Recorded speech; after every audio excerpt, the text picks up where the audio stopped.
Bonjour à tous, aujourd'hui on passe à travers différents scénarios de validation de données sur Excel.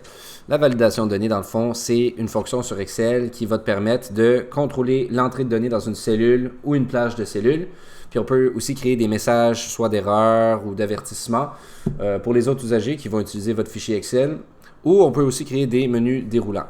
Donc, pour faire la validation de données sur une plage de cellules ou des cellules, il faut aller dans le menu Données en haut ici et dans la section Outils de données.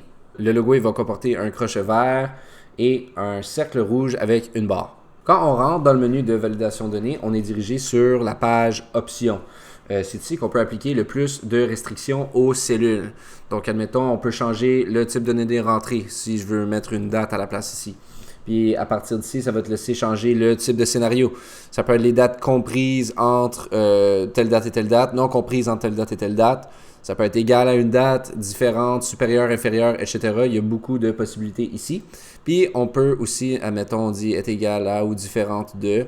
On peut rentrer n'importe quelle valeur ici en fonction de ce qu'on met comme type de valeur en haut. Mettons, on met une décimale. Et là, ça va être écrit valeur à la place de date. Après, on a les messages de saisie. Ici, on peut faire apparaître du texte quand on se positionne sur une cellule, permettant de te donner des indications ou des rappels par rapport à votre projet. On va voir un exemple plus tard dans cette vidéo. Finalement, on a les alertes d'erreur qui peuvent faire apparaître différents logos. Ici, tu as stop, avertissement, information. Ça fait apparaître différents logos, tout dépendant du scénario que tu veux.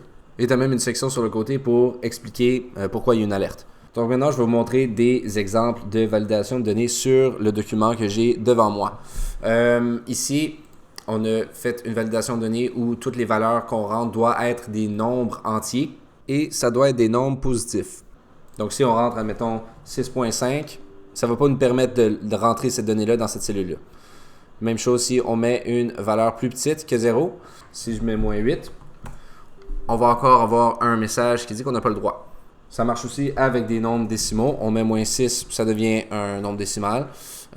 Et c'est plus petit que 0. Donc, on n'a pas le droit de rentrer cette formule-là. Donc, quand on appuie sur « Essayer », ça va nous permettre de modifier tout simplement ce qu'on a déjà écrit à l'intérieur ici. Ça ne va pas enregistrer ce qu'on a mis dans la cellule.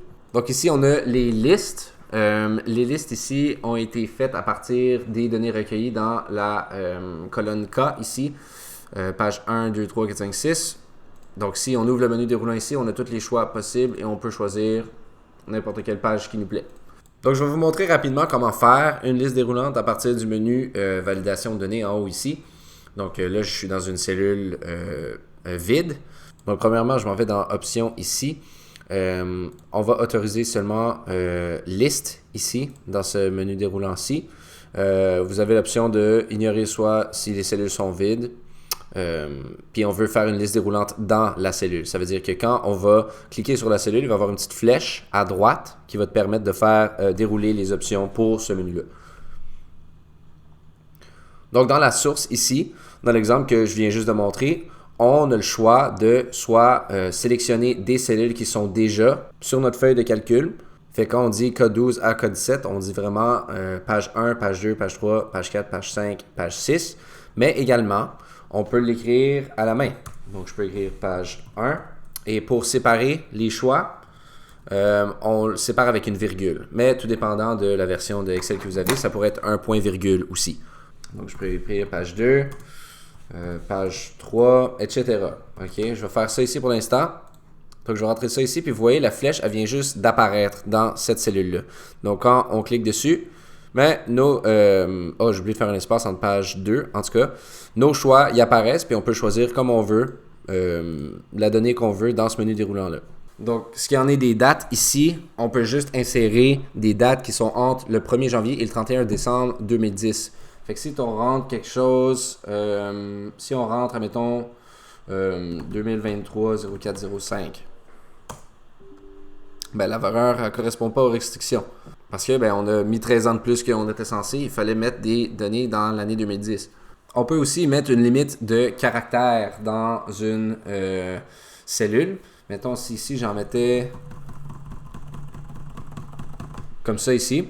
On dit en bas qu'il faut avoir moins de 20 caractères, donc plus petit ou égal à 20 caractères pour qu'on soit capable d'écrire quoi que ce soit dans ces cellules-là. Donc j'appuie sur Enter, puis puisque j'en ai plus que 20 en ce moment, ben, ça va me donner la chance de réessayer d'écrire quelque chose d'autre. Je vais écrire CFO masqué comme ça ici, et là ça va me permettre.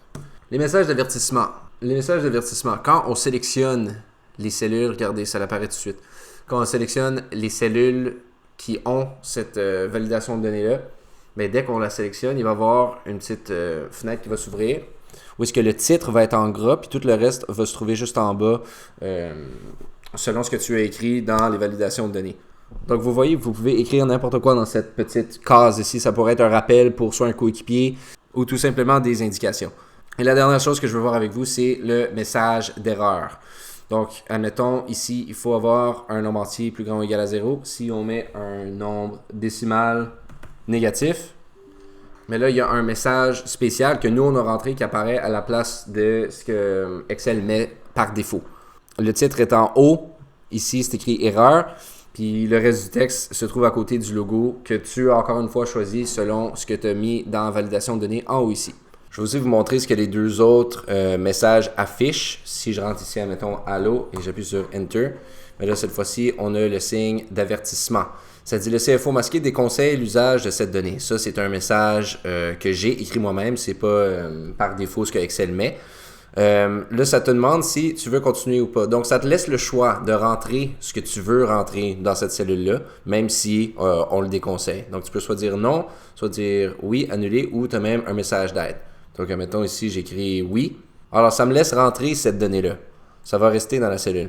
Et le dernier menu que je veux montrer ici, c'est la fenêtre d'information. Ça fait juste tout simplement dire que peu importe ce que tu écris dans cette cellule-là, cette fenêtre-là va apparaître vous disant un message que vous faites comme vous voulez. Moi, j'ai écrit « Abonnez-vous au CFO masqué ». Je trouve que c'est un excellent message. Donc, c'est tout pour aujourd'hui. Si vous désirez en savoir plus, dirigez-vous sur notre site web. Le lien est dans la description. Merci et à la prochaine.